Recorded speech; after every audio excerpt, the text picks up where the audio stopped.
Faleminderit që na kemi këpritur me rastin e këtij samiti dhe urime për rezultatin e zgjedhjeve. Në vërtet edhe për këtë rrugtim europian e besim që shpreh tek Europa. Faleminderit dhe kam kënaqësi që ju shoh të gjithëve këtu me rastin e samitit të 6 të komunitetit politik europian e I pari që zhvillohet në Ballkan.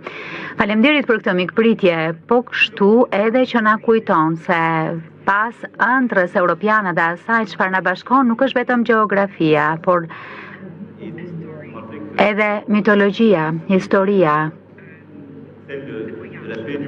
dhe rrugtimi që kemi bërë. Ju referove rilindjes, iluminizmi, kulturës, gjithçkaje që na ka frymëzuar. E megjithatë, jemi këtu sot në kohra ku jetët e vendeve tona, e situata e kontinentit ton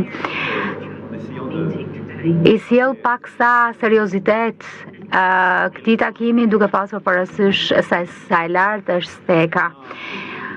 Në fakt, në raport me këtë seancë më lë mbres diçka e pashëmbullt që në fakt ka një sfidë të gjitha format sigurisë Europës dhe të mbledhurit përtej Bashkimit Evropian dhe mbledhja me të gjithë krerët e shteteve dhe qeverive që përfaqësojmë këto vende, kjo na jep shansin e një kontinenti më të gjerë.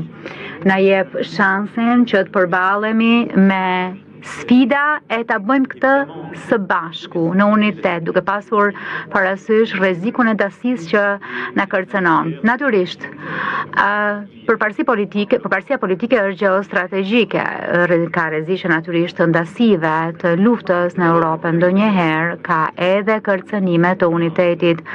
Natyrisht, pikë së pari është lufta e agresionit rus në Ukrainë dhe Volodymyr e di se sa shumë jemi krahti solidar.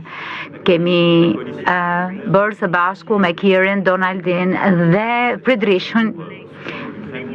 Kemi krijuar koalicionin e të vullnetshmëve dhe është shumë e rëndësishme që të mbështetet Ukraina dhe të mbështetet pikë së pari armëpushimi, edhe në qoftë se duhet thënë, orët e fundit Rusia nuk e do këtë armëpushim, por trysnia e europianëve dhe amerikanëve do ta bëjë. Nuk do të ketë armëpushim spontan. Rusia sidoqoftë duhet u kthehet diskutimeve që u mbajtën në 2022.